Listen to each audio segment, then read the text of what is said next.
Then the Lord said unto me, out of the north an evil shall break forth upon all the inhabitants of the land. Now, many of you watching might be thinking to yourself, wait a minute, I thought Babylon was to the east. It is, but there's a huge desert in between Babylon and Jerusalem. And that fertile crescent of Mesopotamia, most of the movement is not across the desert. It would be up through Assyria, down through Syria, down through Israel, and down into the kingdom of Judah, which means all of those conquering armies would always come in from the north, traditionally, or if you're being attacked by Egypt, from the south.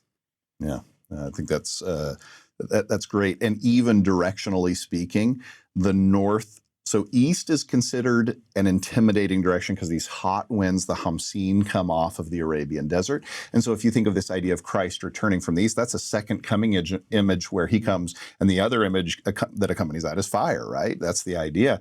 And then he proceeds west into the Holy of Holies in the temple, right? North also is symbolizes destruction, apostasy, those kinds of things, because those countries, those empires would come in from the north, right? Yeah. West is the kinder direction, compass direction, yes. The rains come from that direction. Off of the Mediterranean Sea. Mm-hmm. Yeah. So now, watch how he closes chapter 1 with a, shall we say, a reassurance? Because he's already reassured Jeremiah earlier with this calling. But now, it's almost as if to say, Jeremiah, you're going to be preaching all of this, but you're not going to be very popular. But look at verse 17. Thou therefore gird up thy loins and arise and speak unto them all that I command thee. Be not dismayed at their faces, lest I confound thee before them. For behold, I have made thee this day a defenced city and an iron pillar and a brazen wall against the whole land, against the kings of Judah, against the princes thereof, against the priests thereof, and against the people of the land. So he's saying, look, you've got all the ruling class, all of the elite, all of the power structure.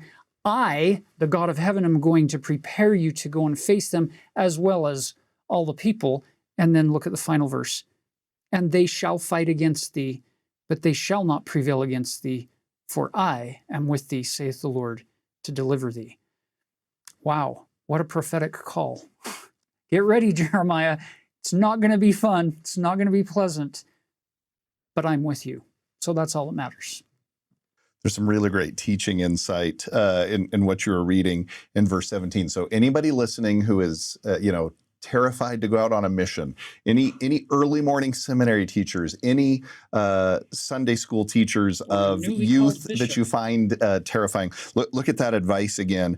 Gird up your loins, prepare, and be ready to go in. Don't go in casually. And arise, speak unto all them that I command thee. Be not dismayed at their faces. That is so good, because if you're dismayed, if you let yourself be afraid, no, God is going to support you. And if you let yourself be afraid, then guess what? You'll probably be confounded. We've all had that experience where we get nervous and terrified and we're like, wait, that wasn't me. That didn't flow in the right way. I'm going to add to this. So I spent some years doing professional development for teachers, and I would help teachers think about this. When you are really relaxed in a great lesson, what does your face look like? It turns out when you're relaxed, when all the muscles in your face are relaxed, you look like this. And I had to tell the teachers that sometimes your students are going to be deeply engaged, but you're not going to see it because they're so relaxed in the moment. And we have to be careful not to get dismayed by the visual cues that we think we see, but we may be misinterpreting what's going on. I have to tell myself when I'm in a good class, I purposely try to smile at the teacher, because I know if I'm having a really good time, I'm going to be looking like this. Which will make them think I'm angry or mad or disengaged.